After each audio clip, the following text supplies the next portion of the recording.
Sometimes a lot of my parents were like, laptop, but kid finally was looking around for who took that laptop. He's like that. oh my goodness. I had a lot of parents like typing in, like helping with the lessons and stuff. I got to be friends with the parents, and I was like, good job, Mr. Whoever. It was fun. All right, well, we'll start with welcoming you all. I'm Anel Hagerman, the instructional coach. With what we believe in Bibb County, our vision is each student will demonstrate strength of character and will be college or career ready. And we're really trying to focus on that college or career ready with our access kids in middle school and high school. It's kind of like my goal that we're really getting them ready for when they leave school. Our mission is the Bibb County School District develops a highly trained staff and an engaged community dedicated to educating each student for a 21st century global society.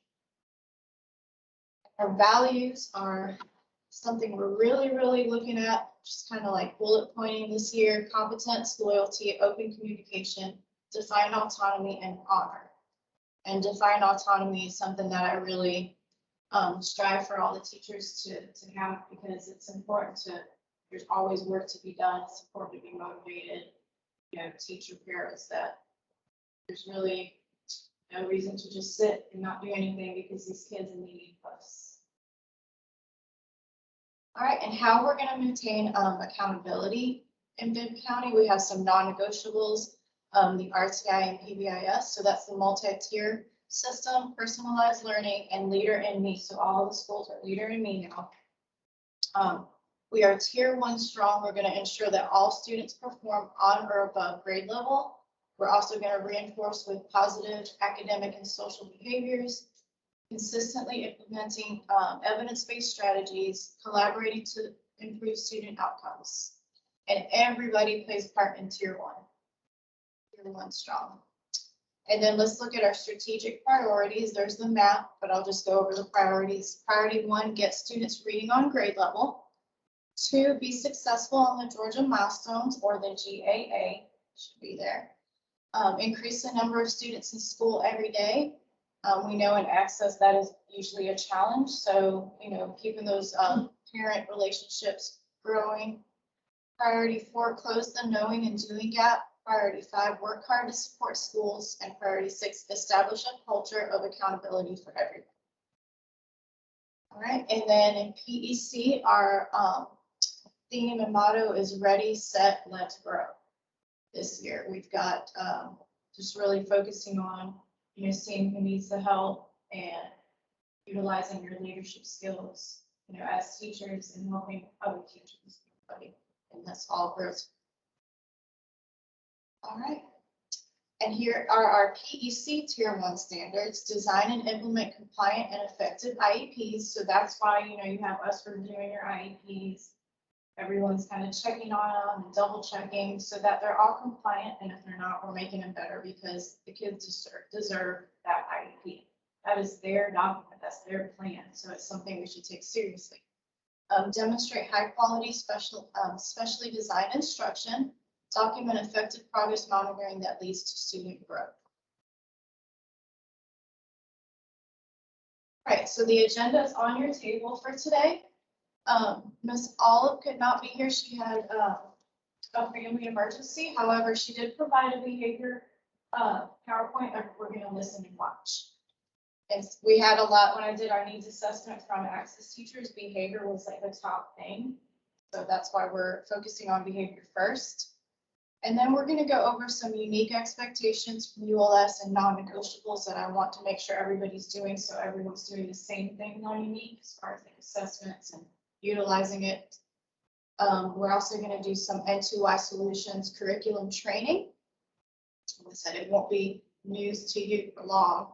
And we're going to work on the support log, because I had a lot of people asking for help on how to fill out a support log, and making it efficient and fun for you guys, because it's really there to help us. Like if you go planning with your gen ed teachers and you see their lesson things they have to write weekly, it's a lot of writing. And being that we have so many different children in our class, this kind of streamlines it to make it a schedule a lesson plan and a support log, service log all in one.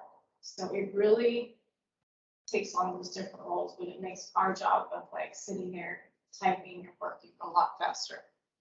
So I know, it's stressful to look at, but really in the long run, it's a lot less work than we could do. And then a PEC notebook, I want to make sure, I've noticed that a lot of people don't know how to get to it and utilize all of the forms for PEC, so we're going to work on getting there and bookmarking it on your computer. And then just a quick little IEP writing, things to look at, and a form that you all can print and have as you're writing IEPs as a checklist to make sure you hit all the points that you're going to be graded on when people are checking your IEPs. Right, so at every presentation, I'm going to show this. It's the IEP regulations and accountability. Okay, and that's the code 164.707, and it's talking about the written statement for each child with a disability, developed, reviewed, and revised in a meeting in accordance with this rule. It must include a statement of the child's present levels of academic achievement and functional performance. So that's the link to the entire regulation. And so it's just making sure that we remain compliant with those federal regulations all the time. Same thing. We want to make sure we consider the communication needs of the child, opportunities for direct communications with peers, and consider whether the child needs assistive technology devices and services. And you all probably see that more in this as well. So make sure that you've done your attendance. You just scan the QR code. If you don't have a scanner, you can use mine if you need it. And do some celebrations. Does anyone have anything exciting you want to bring to the table so far this year? Any exciting news? Any celebrations that happen in class? Ms. Watkins? I've had praise reviews for me. She was doing an awesome job, especially for week 2. It's full of Watkins stuff to do. Yeah, she had her class engaged. I actually had a couple kids. Elijah was one of my RLO students. That's why I recognized him. I had so many. My caseload was always changing. But his mom was so sweet, and she was always so involved. Yeah, hopefully she'll remain that way. But yeah, so I did recognize a lot of her kids. They were all engaged, having a great time in class using technology. Yes. I want to celebrate when you came and told me about the new sensory room that's going to come. I'm really excited to have it. Yes. So I don't know if you all know, there's a sensory room project going on. There was some extra money, and Dr. Jones is going to let us use the extra money to create these state-of-the-art sensory rooms in buildings that have the space.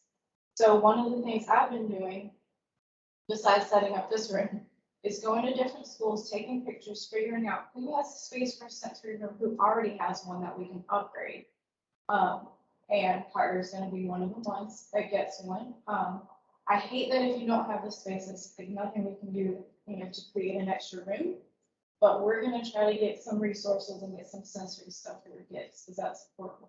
It's great to get in the classrooms and get that going. Yes. And perhaps they will see necessary needs. Yeah, That's or maybe they can provide some sensory items. Last year, because we were not in person for a long time, I stopped using my sensory room, so it was taken up by the therapist.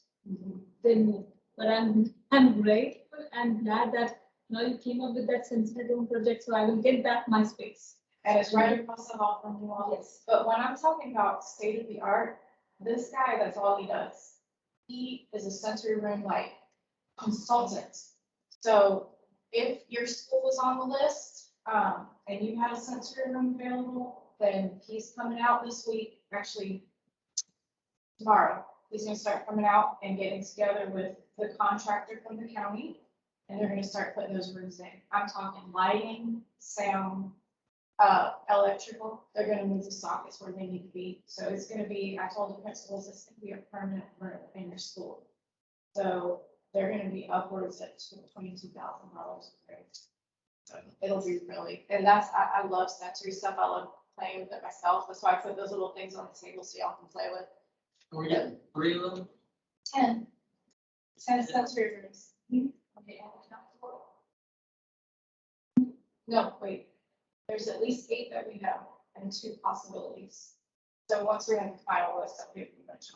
But when you filled out that needs assessment for the sensory room, if you said that your school had a sensory room, you're most likely gonna get one. You said you had the space, you're most likely gonna get one. So that'll be really, really cool. I'm so excited to go around and see them and take pictures and show everybody. So we want to welcome our new teachers, so don't forget your new teachers. Check in on them, send them a message, even if you're not in the school, say, hey, can I help you with anything? You know, I'll call you on Teams if you need anything, because I'm not always available. Like, I'm getting calls all day. You know, I'll start one school, I'll get called to another school. So try to be that mentor for them, and let's, you know, get ready, let's grow. Let's like be there for each other and not let our access teachers feel alone and stressed out. And this is how we feel so far. Teachers after the first week of school, I think I'll go home now. All right, so before I click on this slide, what are some non-negotiables? What are some things that I'll be looking for in your classrooms that you can pick up? Just raise your hand if you can think of anything. Visual schedules, especially using our symbol stick. It's a real great thing that we have a picture and we can type in whatever we need. I have been using it This is all this year. The best thing that I can find for, Yeah. especially with the visual cues. Yes. And then the ULS lessons. You can pull from the table. Cute, good job. All right, who else can think of anything that we're looking for, especially from PEC access? And I shared with you the list of what we're looking for. First, Yes. Student works. Yes, that's a big thing. Student work so that they can feel proud of what they've done and walk in and see their progress. You don't have to do it right now. Ms. Watkins? Here's other stuff. So we talked about visual schedules. Think about that IEP regulation. Well, within IEPs. Defining IEPs, what's something that we look for in IEPs? The opportunity for children to communicate. Yep, being very cool. So when I walk into the room, I want to see, like, are you offering these kids several ways to communicate with you? Sometimes they don't, even neurotypical children forget what they're trying to say. So are you offering them, I want, you know, different modes of communication for all the activities. So this is our communication center in Works. And that's our computer center in Works. You can see there's like visuals for getting on Facebook and that keyboard. I actually had a keyboard in my last classroom and I printed like 32 pages and I made a giant keyboard and like put it all together. Because I was focusing on typing a lot because I have a lot of fifth graders. So lots of visuals, lots of different modes of communication for your kids. I walked into a room, whose room was it your room where you were letting them read on the microphone? Yes, I really like that. And they love that. They like to hear themselves read, so that's gonna make them want to read more, especially in front of other students. So, And when we had, on Mondays, we had to do a speech basically about what we did over the weekend. Acting out bullet one person, so trying to, yeah, and then they had to get up with a microphone, and speak in front of the class. It went so far. yeah, and that's so important. It'll build their confidence. Yeah. Yeah. So of course, those are up here. Y'all got most of them. Service log, must utilize N2Y, detailed schedule, teacher and para. And that's gonna save you. You know, make sure your para is helping you. They're another teacher to help you out. Structured classroom, update your class rosters in OneDrive. I like to have those updated at all times if there's any changes, or just call me. If you don't have time to update it, just say, hey, can you change this for me? Make sure you're turning on Teams notifications because anything that I post in OneDrive or email out, I also put in Teams.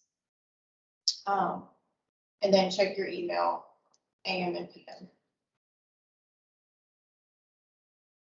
All right, so don't forget in N2Y, we'll take a 5-minute break in just a minute or bathroom break. But in N2Y, you have the professional development tab. And there might be some modules that are locked. That's because we don't have like the highest plan on Unique, but as far as for a county license, but you can still watch videos, you can still do modules and learn. If you put in the little coach, little chat box, you have a question, it'll pull up all the articles, teach me how to do that one thing. So if I don't have time to call you or come over and show you how to do something on N2Y, you can look it up on professional development. The virtual coach I have used so many times. They're right there. They're 24/7 chat live with you. So utilize that if you need it. You know, if you have to step away, like I used to do this when I was teaching, I couldn't figure something out. I'd go on the virtual chat, wait for assistance, type in my question, go back and do what I was doing. Come back. Are you still there? Yes, I need help with it. Okay. You know, you can still keep the chat box up and they'll help you get to wherever you need. And then, so this is kind of like the implementation timeline for Unique. It tells you what the leadership portion is, so what I'm going to be doing, and this tells you what the teachers are going to be doing. So I'm going to define what implementation looks like in our district, which I've done, I think, hopefully, and I've given that list out, that checklist for Unique. I'm going to introduce programs and expectations and finish the foundation course, which I have done. And most of y'all over here was to finish the foundations course. That's why I wanted that certificate. Distribute licenses to staff. We have that already in place. I had a couple more licenses that I gave out to new teachers so they didn't have to share. The hope is that we can keep purchasing more every year so that teachers don't have to keep sharing licenses. But as long as you have your students on a license, you can pull all the same data, use it exactly the same. So you just might see other students, but that doesn't matter. Review progress with student entries and foundations course. And so as you all are using Unique, I'm going to be reviewing this progress and these reports to make sure you're using it. You're taking your GPS assessments with your kids, because if we were in Gen Ed, we would be doing the same thing. We would be doing benchmarks. They would be taking their assessments on Star 60. We're doing everything all the other teachers do, but we have it in one big program, which is nice, right? We don't do the milestones, we do GAA. So we still have to do all the same things, just even though we're Access, we still have to do our benchmarks, we still have to do our testing. And luckily it's all in one program for us. And then I want to ensure that foundation courses are finished before professional development. So hopefully you all have done the foundations course. Luckily you all know how to use Unique because you're not new teachers. But hopefully the sound is working and the new teachers can listen to this. All right. And so this is your implementation guideline. And I was telling them before we walk in, I have this checklist if you would like to take one. This is what Brandy gave you, kind of what Brandy gave you all one year, where you can just initial every time you do it. And it keeps you, you know, it tells you February, make sure you do your pre-test. Because you do your post-test, create your plan, initial. So it keeps you in check for everything. You're welcome to take these. There's some extras. Markers and clothes missing.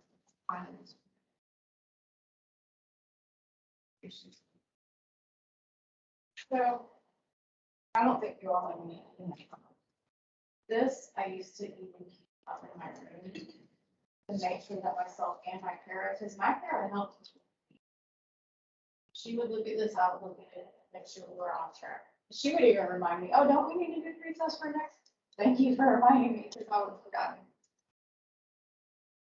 Okay, so we completed the foundations course. It's due by today. Did y'all learn anything from that course? Did it help you at all? Or did you pretty much know everything?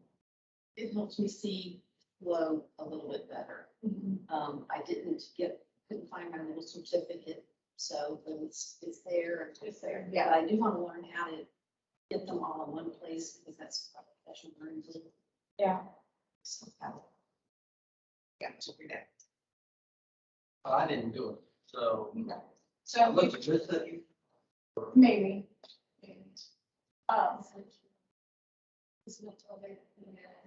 It was with like what I wanted done before the training, but that's okay. You can, it's still gonna be there for you. If you go to the professional development and pre-con foundations course, it walks you through like everything that you need to know for unique. And NCY. And then after I do it, get their certificate. It'll pop up and you just hit download and just email it to me. It's 30 minutes. It's not. Okay, so like I was saying, this is a virtual coach you can chat with and it'll help you out. So I want to make sure everybody knows how to use that. In case I can't get to you right away or I can't, and if I don't know how to help you, I always get on there and they help me, so. Do you know why they have not changed the weekly story this time? Because there's only the state fair that was the last update. Probably because it's the end of August and it's the end of the summer, and they're gonna be starting in September. That would be my guess, is they're gonna be starting September news. To just reiterate some of the stories from Yeah, like the started summer. doing the breaking news now. Right. Instead of current issue, I'm doing the breaking news. I love the breaking news. I used to, so Mondays, my first thing I would do is download everything. I would have in my calendar, unique download. Download all the lessons, download breaking news, the articles, because that takes time doing all that. Yes. And you don't want to lose it, because it changes. Sometimes some of them stay the same. I still see some that were from like 2019 or whatever. But you don't want to lose it, and you might want to reuse it for those kids that need, extra work or those extension activities. Just download those extension activities. I'll pass this around. This is something And that I did for level book. So the task level books.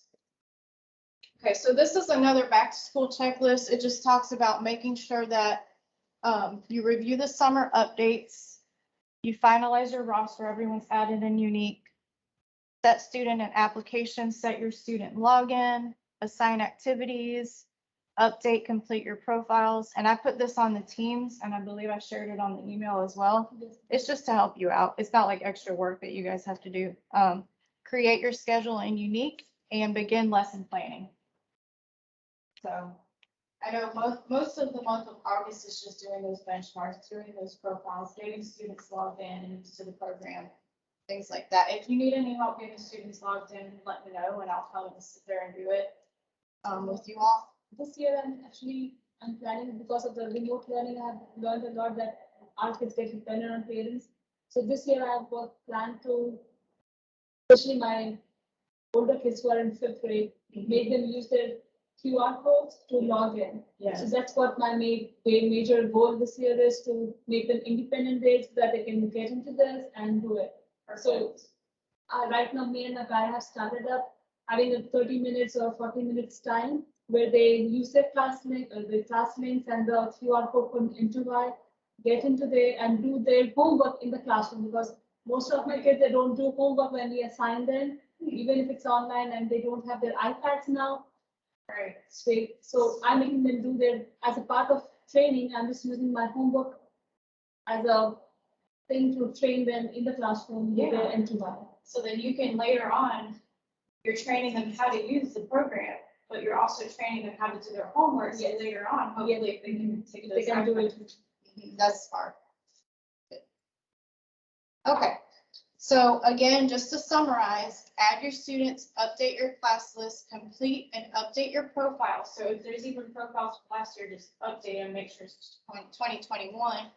And then do you know how to select skills to track for IEP goals? don't know how to do that. We will go over it. But I didn't know this last year. It's just faded, it fades away sometimes, that we do so much that we know it, but sometimes we just don't recognize that we are doing it. So my goal was like, I had so many programs I was using for progress modeling.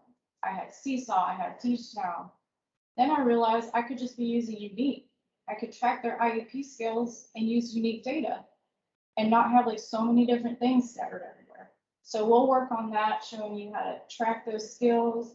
Even if you have a classroom goal, if you have a goal of having your kids move from review, revise to instructional on reading over a span of time, you can do a group track skill and track your class over time. I don't know, your principals sometimes have you do like a, goal that, for the We teams. did last year from math and so I used to do the benchmark checklist Yes, and the benchmark, it used to give me the pre and post test where they move power through monthly basis. and it gives you the pie chart and the graphs. So yeah, we're gonna really focus on using Unique a lot, really, because that just make your life easier and it's all just in one. When you talk about it in the IEP meeting, you got your data in front of me, you've got your benchmarks, everything all together in one program.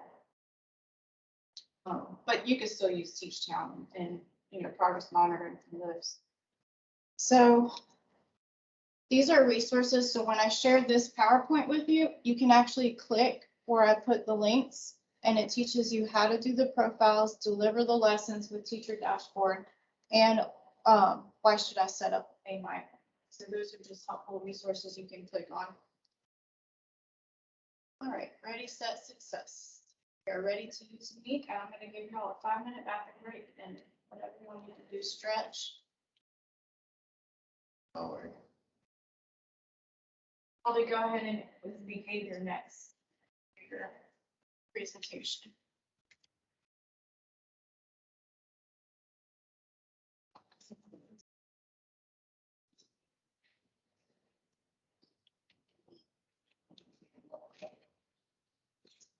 All right, so like I Hey, said, my friends. Sorry I can't be there today. Yep. But I wanted to do a quick PowerPoint on behavior management and access, and hopefully I could cover some of the questions or concerns y'all have about behavior management in our access classrooms. So I hope this helps.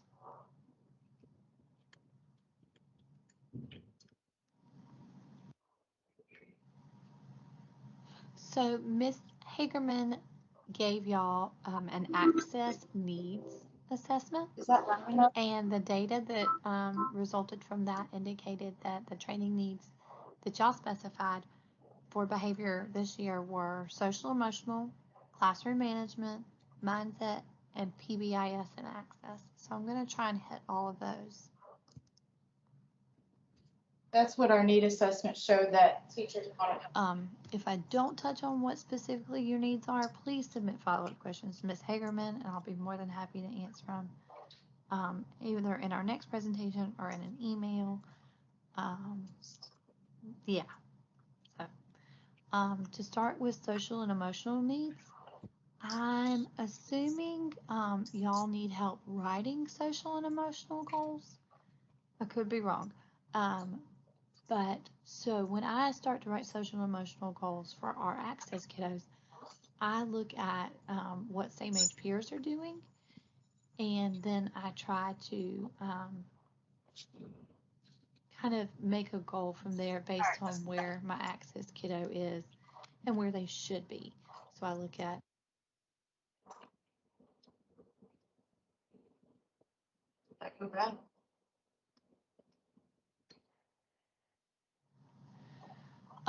if I don't touch on what specifically your needs are, please submit follow-up questions to Ms. Hagerman, and I'll be more than happy to answer them either in our next presentation or in an email. Yeah. So, to start with social and emotional needs, I'm assuming y'all need help writing social and emotional goals. I could be wrong. But so when I start to write social and emotional goals for our access kiddos, I look at what same age peers are doing, and then I try to kind of make a goal from there based on where my access kiddo is and where they should be. So I look at, okay, is this a nonverbal kid who doesn't really interact with other students? So then I would want to make a social goal for them initiating contact with other students, either by waving or using some assistive technology, or even getting them to say hello or hi. So something simple as that can be a social goal. Emotional needs are good as well if you have kids who are likely to cry over something that's not that upsetting.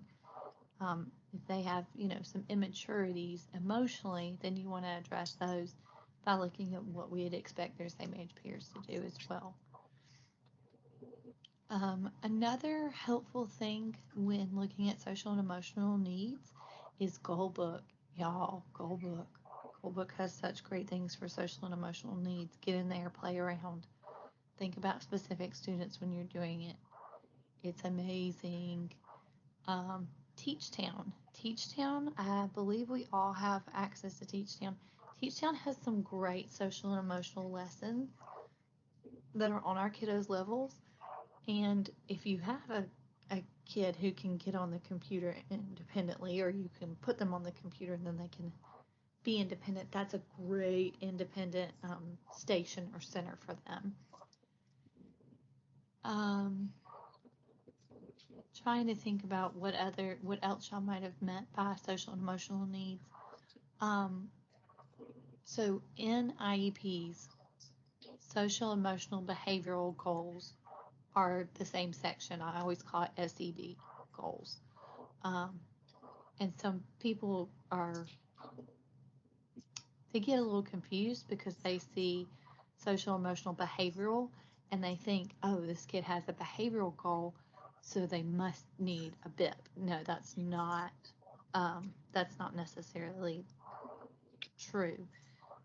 Behavior goals do not equal a BIP, but if the behaviors are severe enough that the child has a BIP, then the BIP does equal behavioral goals. So if you have a kid with a BIP and they don't have any behavioral goals, that's a problem. You need to get in touch with me, and we'll write some behavior goals for that. So again, if you have behavior goals, it doesn't mean you need a BIP, but if you have a BIP, you do need behavior goals. I hope that makes sense. All right, so I kind of went through that quickly. Again, if I didn't hit on what you were specifically talking about with social emotional needs, please let me know.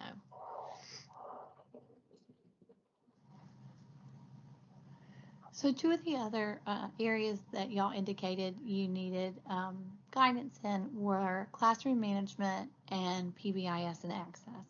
And so I combined these two because I feel like they're very intertwined, and it's important, especially in our district, because PBIS is a non-negotiable, that we are using both together, and we're doing it well. We're doing it purposefully.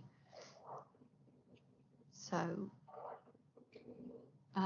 the Individuals with Disabilities Education Act of 2004, or IDEA, which we all know, states that only scientifically based research interventions can be used with students who have special needs.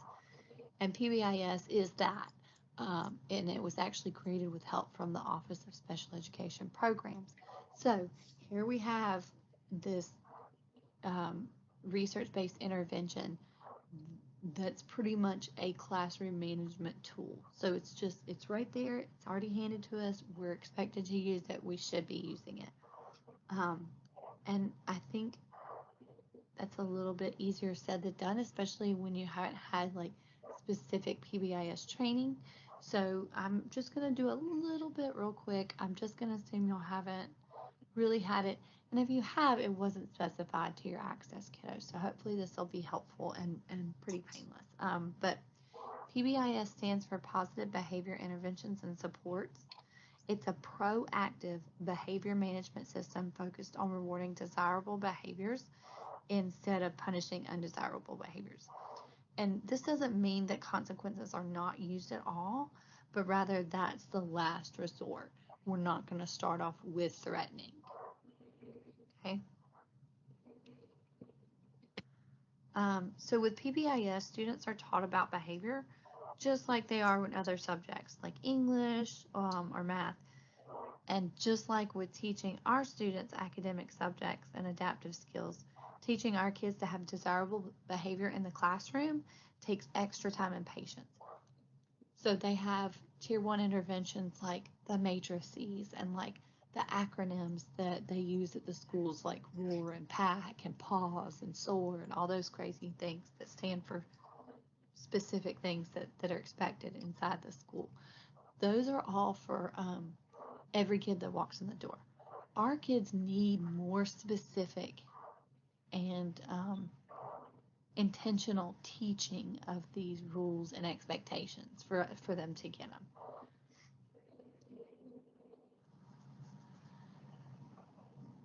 So I pretty much just read that in the last line. I forgot this one was there. But this is just a repeat of what I just said pretty much. So again, it's proactive. We're trying to avoid bad behaviors or inappropriate behaviors. So why is PBIS important? Well, so it's often students with special needs are excluded from general education settings because of their problem behaviors. And PBIS is a great way to teach and model appropriate behaviors for all students, not just general education students, but also our students.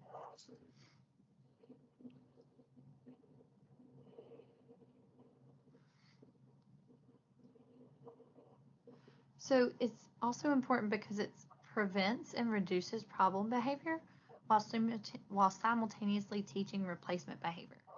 You can use it for students who are at risk of developing behavior problems. So like, those kiddos in your class that are big copycats. If they see somebody doing something wrong, they are 100% going to do it too. And you can also use it for students who are already demonstrating undesirable behaviors. By consistently reinforcing appropriate behaviors, problem behaviors will fade away on their own. Research has shown that using punishment without positive strategies is not effective, and PBIS teaches students what behaviors are expected. So we reward our students for demonstrating expected behaviors, and that's a much more positive approach than waiting for problem behavior to occur.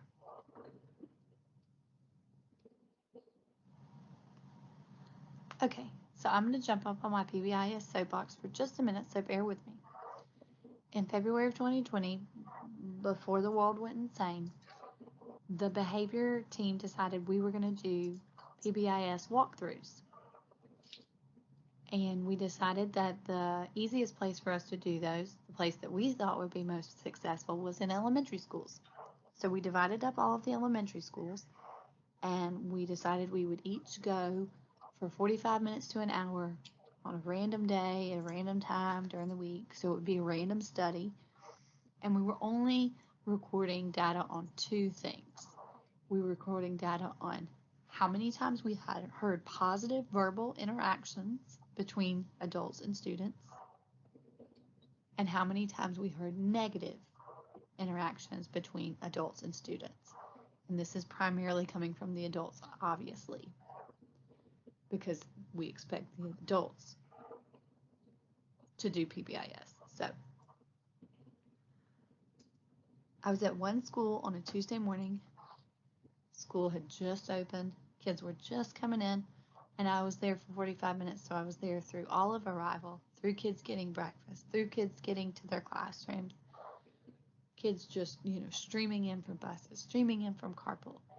And in that 45 minutes, I heard 2 positive verbal interactions. 2. First thing in the morning, kids just woke up. They probably didn't have their breakfast yet. Who knows what happened at home? And only one person had 2 nice things to say to any of these children. And let me be very clear. It's not because all the kids were being bad. I would say 97% of the kids were doing the right thing. They were walking on the right-hand side of the hallway. They were keeping their hands to themselves. They were being quiet. They were carrying their stuff. They were going to breakfast. They were carrying their tray. They were sitting quietly at the table. But no one acknowledged those children, except for that one person who said positive things to a child twice. Y'all, what? I don't even know what to say about that. Just take with that what you will. And also know, when I come into your classroom, I notice when you don't say anything positive for 30 minutes. I notice when the kids are majority of the time doing the absolute right thing and you don't reward them, you don't give them verbal praise. We need to do better, okay?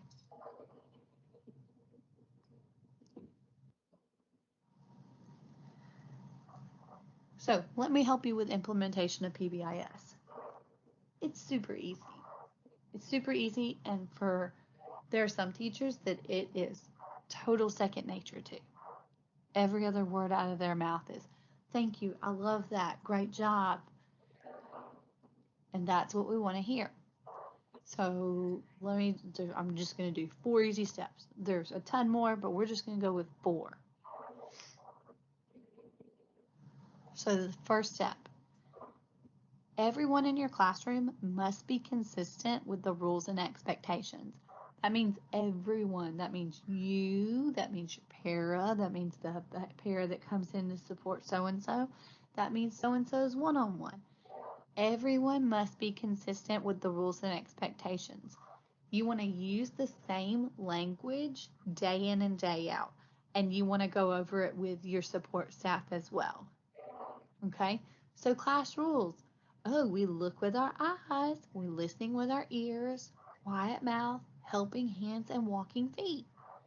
Okay, this one I think I found on Amazon. I don't know. But I had very similar rules in my classroom. So, right, easy to follow, easy to remember rules. Bonus points if you can tie them to your school-wide PBIS acronym like SOAR or OWLS or PAC or PAW, whatever it is. And then you're going to review and reference these several times a day. I would always go over our class rules first thing in the morning when everybody got there right after breakfast. Hey, let's talk about our rules. Who can read them for me? Who can point to them for me? And then I would reference them throughout the day. I love the way Ethan has a quiet mouth. He is definitely following our rules. He's doing a great job.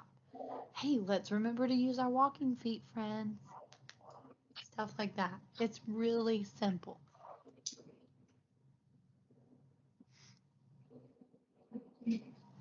Okay, number 2, we're going to model and teach appropriate behaviors. You must teach and demonstrate desirable and replacement behaviors. Okay, so if we're supposed to be modeling and teaching appropriate behaviors, but you're just standing at the front of your room yelling at somebody to stop doing something in the back of the classroom, you are not modeling and teaching appropriate behaviors. You are teaching the children to yell at each other across the room. Okay? Instead, you could walk to the back of the classroom and say, hey, you can hear my voice right now when I'm using this tone, can't you? Yeah, I'm using a quiet inside voice. I have a quiet mouth right now. I'd appreciate it if you did too. Can you practice it with me? Oh, I love the way you used your quiet mouth to say things with your inside voice. Way to go. Okay, so our rules say helping hands. Let's talk about what that looks like and what that doesn't look like. This is a good, you could pick one a day. So we go over all the classroom rules on Monday. Look with our eyes, listen with our ears, quiet mouth, helping hands, walking feet. All right, today's Monday, so we're going to remember, what does look with your eyes mean? Look with your eyes means that when I'm up here teaching, you're looking at me or you're looking at the board. You're paying attention. Can you show me how you look with your eyes? Very good. Okay, somebody show me what it looks like when you're not looking with your eyes. So it'd be a great opportunity for your para to model what doesn't follow the rule. So, somebody can model what that doesn't. Do we want to do that? Is that looking with your eyes? No. Okay? You also want to go over possible classroom scenarios. So if I'm up here teaching and you hear somebody doing something, playing in the kitchen or slamming the bathroom door or playing in the water, should you be looking at them or should you be looking at me? That's right, you should be looking at me. You are look with your eyes. Yes, that's right. Eyes on the teacher, eyes on the subject. What should you do if one of your friends hits you? That's right, we don't hit back. We tell an adult. What do you do if one of your friends doesn't want to play with you? You say, okay, and you find something else to do. What do you do if one of your friends calls you a name? You say, I don't appreciate that, and you tell an adult. You go over these things. We are practicing with them. We're teaching them how to do these things, okay?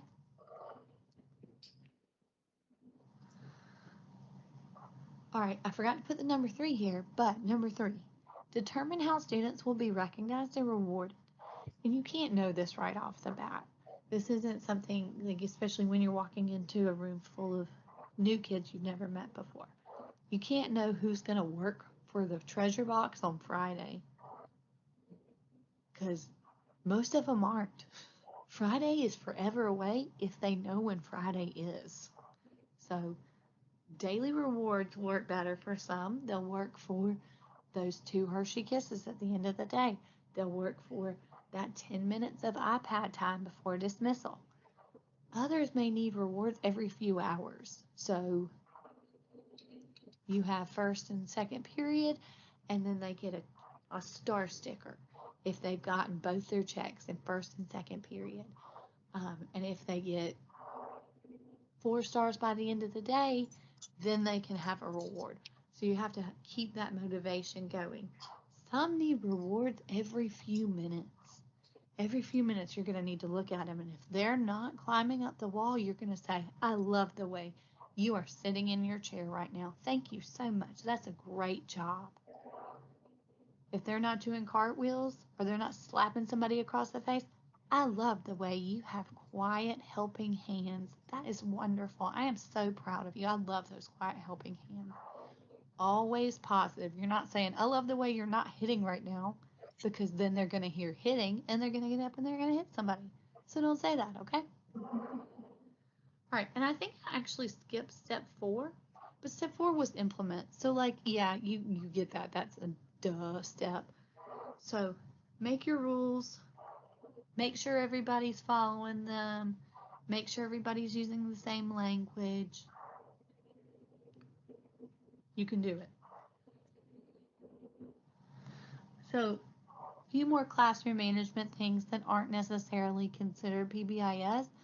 Structure is so important. I can't tell you how important it is. It's so important. So you create structure with your schedule. I always had a million schedules, and it might have been annoying to people, but I had my schedule that had where I was supposed to be every 15 minutes of the day, what kid I was working with, and what we were working on.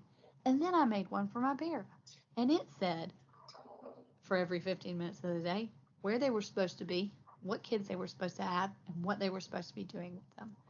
And then I even had this crazy year where every student, like, it was insane. I only had 6 students, but each student had their own personal schedule that they could, they had their own visual schedule as well, but they had their own personal schedules that I used to make sure they were where they were supposed to be, and they were getting all their services, because we had a problem with OT not showing up for a couple of weeks, or speech skipping services. So that way I knew that they were getting their services. District wasn't going to get sued. I was doing my job. Kids were getting what they needed. Divide and conquer falls under the schedules too. So if my schedule says I'm the teacher, and at 8:15 we're having calendar, and during calendar I'm responsible for kid A, B, and C sitting in their chairs, and my para schedule says that at 8:15 she is assisting or supporting me while I do calendar, and she is responsible for kids D, E, F, and G sitting in their chairs. That means that when one of her kids gets up, she goes and gets them and brings them back to the chair. That means if one of my kids gets up, I go and get them and bring them back to the chair. I'm responsible for those kids during that time. She's responsible for the other kids during that time. And then we switch, so somebody's not stuck with the hardest kid all day long. And we also know who's responsible for who at what time. consistent. Oh my gosh. Consistency is so important because our kids might be slow learners, quote unquote, but they will learn very quickly if you don't mean what you say and say what you mean. So if you say, if you knock over that chair one more time, you're not going to recess. By God, if they knock over that chair one more time, you better not take them to recess. Not for 2 minutes. They learn very quickly whether or not to believe what you say. So just make sure, say what you mean what you say, be consistent. If you won't let one kid do something, don't let the other. And that's hard because we do have to adapt a lot for our kiddos. But just use your professional judgment. And then teach. Teach is an amazing classroom management tool because it gives children the opportunity to do things independently. Do they start out doing it independently? No, we have to teach them how to do it. But once you teach them how, it gets confusing because you say teach and then teach and then teach and teach with 2 C's. Anyway, once they learn how to properly use a teach box or a teach task or multiple teach tasks, then the kid can work independently for extended periods of time. So you can do one-on-one assessments. You can do IEP goal data collection with other kids, that kind of thing. So that's always very helpful. All right. So here are the dates for all the mindset certifications and recertifications. I know this is what you really wanted. You do not have to write all these dates down. We are working on getting them into PD Express. Okay, so we know there weren't a lot of recert dates last year, obviously, because we couldn't be within 6 feet of each other. So we extended certification. If within the last year you were supposed to get recertified, but you did not, you are still eligible to have just the 1-day training this year, okay? I hope that makes sense. If your certification lapsed in the 1920 school year, that doesn't make sense. In the 2019-2020 school year, you do need to have the initial 2-day training again. But if your certification expired during the 2020-2021 school year, you do not have to have the initial training. You can just have the 1-day research training, okay? I really hope that makes sense. I hope I said that correctly. Ooh, and good news. Bibb County is now a mindset only restraint trained district. That means there is no more safety hold. Safety hold is no longer taught in Bibb County, and it is so we are no longer a safety hold certified. I don't know if they were certified, but anyway, mindset is going to be the only de-escalation and restraint training available in our district. So that means when you call for someone who's restraint trained, they will be restraint trained in the same training as you. So they won't come in and go, I don't know what you're doing. I don't know how to help you. So that'll help a lot. We do have a few things that we go over on the first day of training. Just some things that we have found in the past 2 years that have made things a little more awkward, like people who are mindset trained who aren't willing to restrain or help restrain. So we want to make sure those people don't sit through the certification, because if you're not going to help us, then we don't want to waste our time training you. We also have a few people who we are going to revoke their certificates because we've had too many complaints about them doing improper restraints, and those letters will go out to those people and those principals soon, and I'm sure it's none of y'all, so don't worry about that. So if you have any questions about Mindset certification, you can email me or any of the other behavior specialists. More than happy for Ms. Hagerman to share my cell phone number with y'all. I believe most of y'all have it. And again, I'm sorry I couldn't be there with y'all today, but I hope this was helpful. If you have any other questions, please give them to Ms. Hagerman or email them to me, and I will address them as soon as I can. And I hope y'all have a great day. Thanks, guys.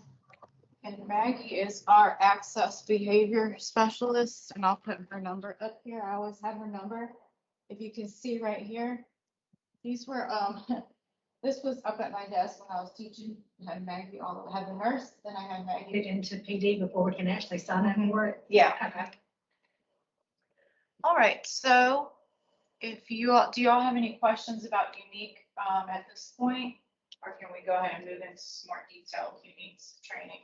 Okay, this will go over some kind of the basics and things like that, and then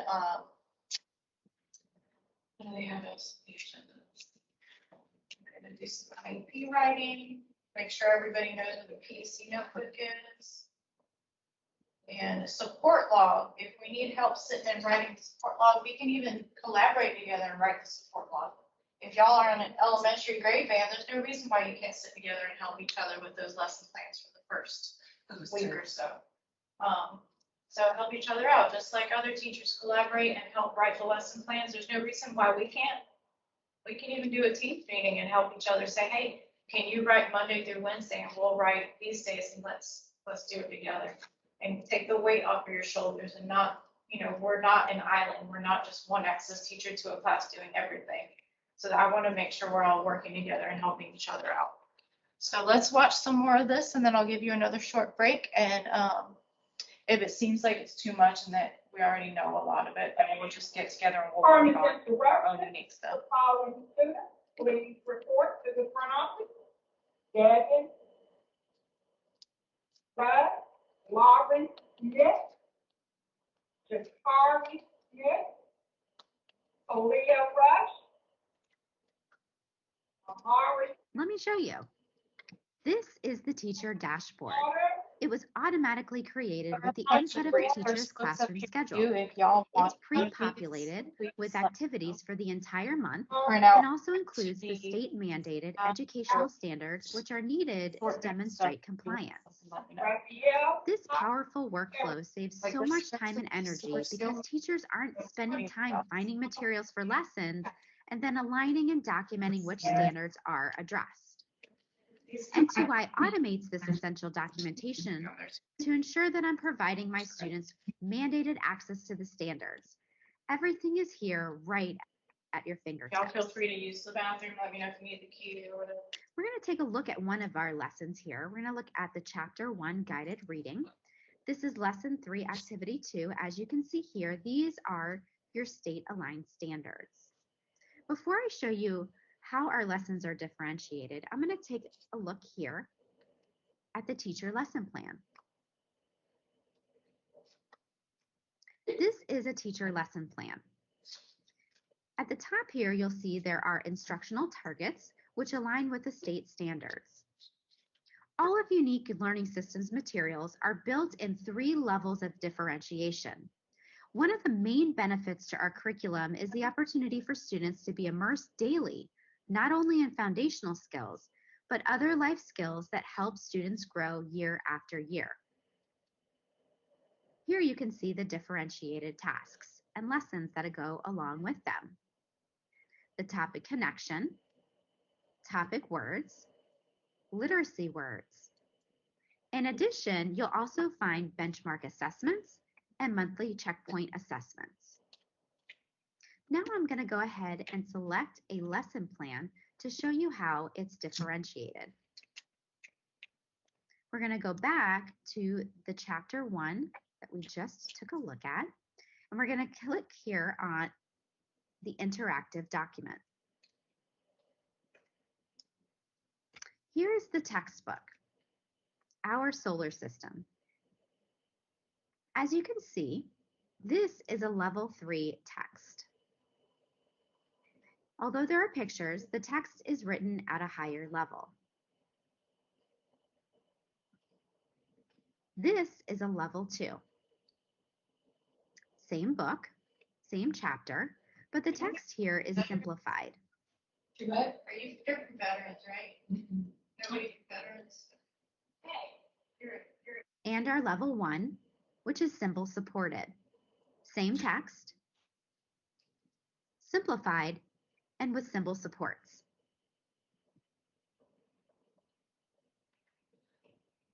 As part of the text, you also have access to a communication board, which is also interactive. Galaxy. Closer. Big. Imagine the hours your teachers can save in research and planning. Next, I'm going to take you through our GPS.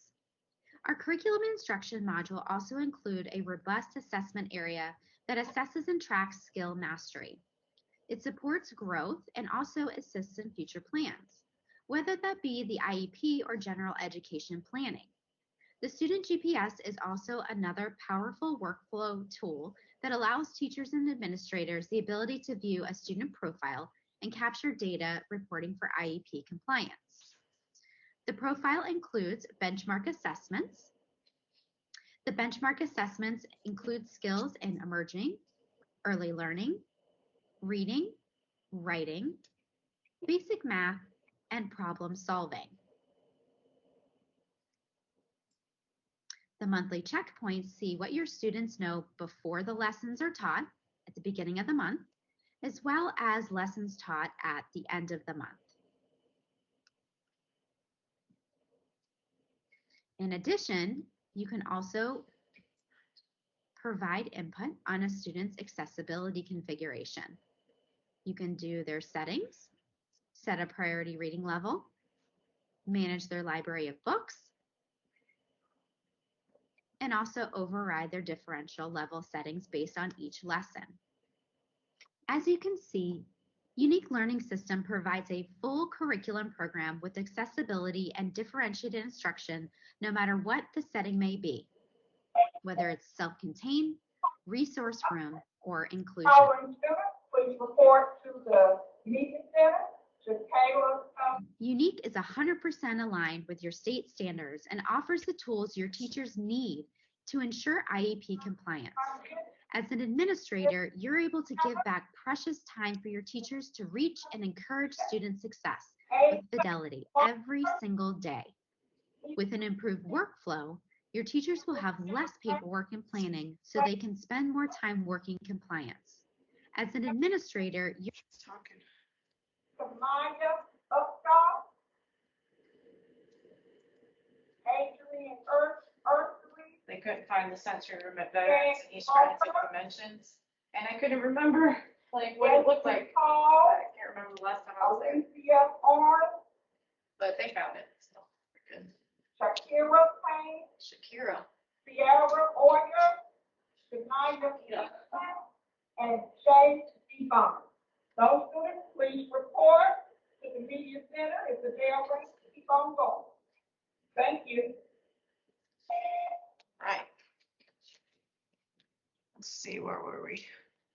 You're able to give back precious time for your teachers to reach and encourage student success with fidelity every single day. With an improved workflow, your teachers will have less paperwork and planning so they can spend more time working with their students. Less stress for teachers means more productive outcomes for everyone. Your students' positive growth and gains will speak for themselves.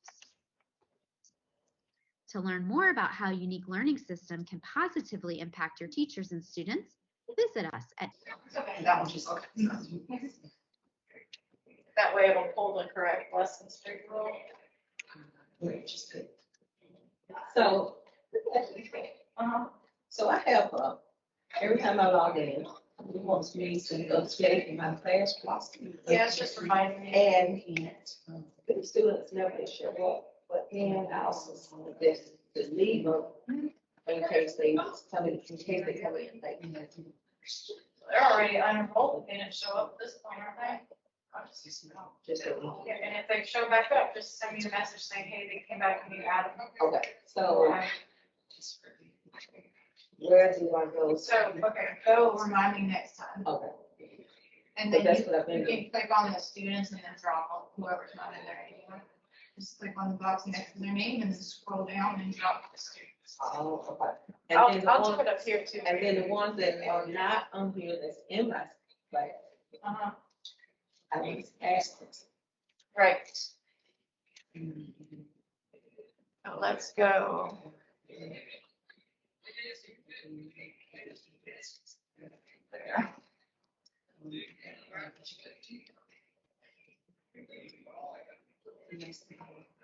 I have set my password locker for this so many times and it still won't save it. I don't.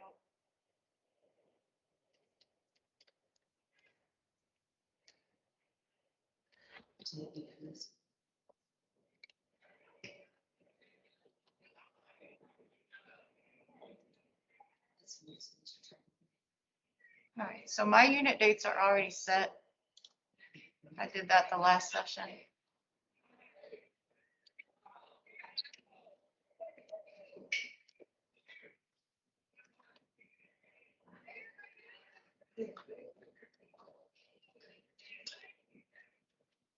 So after that, we're going to set up my plan.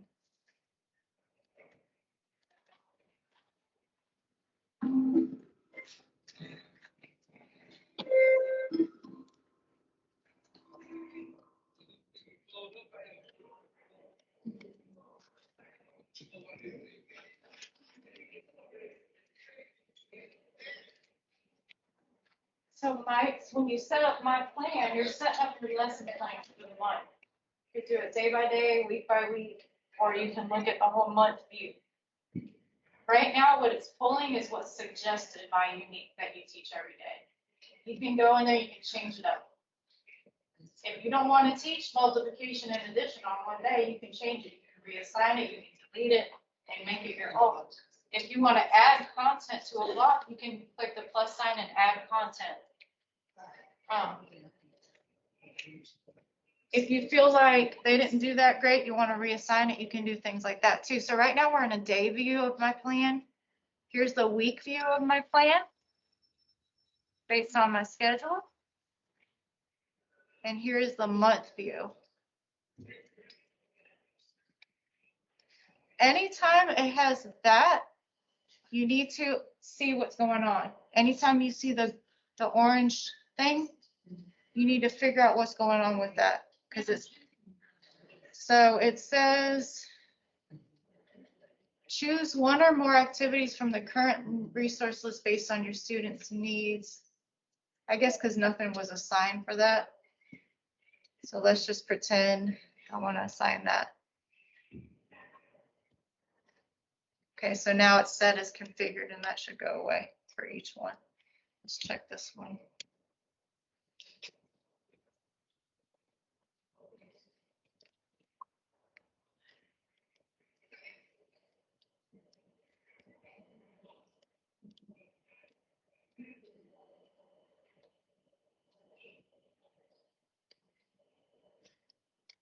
So here I can add any of these lessons for that day. It was warning me that you don't have anything here, so you need to configure it.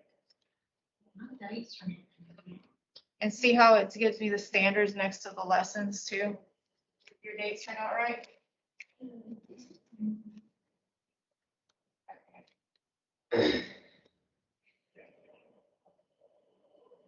Let's do September. Your September ones are set. Okay, you're good.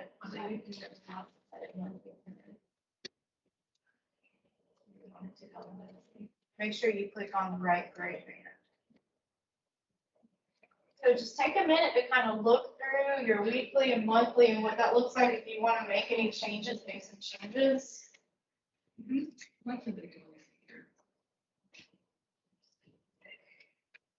You have, what's your grade band that I gave you? You do have both? It's not showing both. Let me check on my end and make sure you have both. Hold on. I can do it up here. Yeah, it's not showing you have both for some reason. I should have got a keyboard with a mouse. I don't know what I was thinking. Let me go back.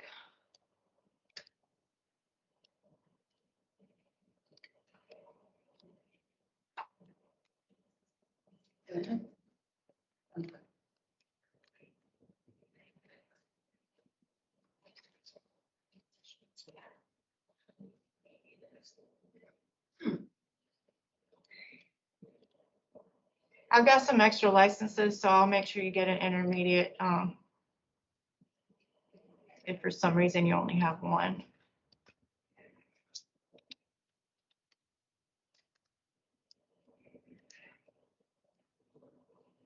Yeah, it shows you have elementary. Let me add you one.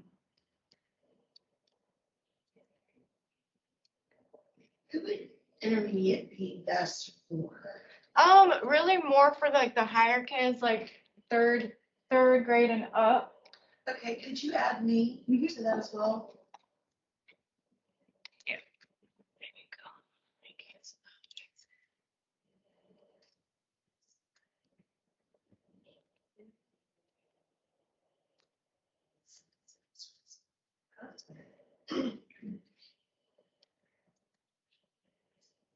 And now, do you have any more licenses for L3 skills? Let me see. Yes, I got, yes, and you were on my list, so let me do that real quick before I forget. I'm sharing everything with Pam, but Kabira, Yeah, oh, Cabrera, you need one, right? Yes, I'm ma'am. not using my account at all. I'm Okay. just using Pam's to share. Okay, so you're still good sharing then? Okay, all right, I'll give that to Kabira then. If they're all in there. Thank you. If they're already set up, it's probably easier for you that way. So if you look and say, oh, Ruth's not logging in. Okay, cool. Yeah, no, and I realize that I have a list of who's sharing, so I'm not gonna be like, you haven't done your logged into unique. And so I know who's sharing.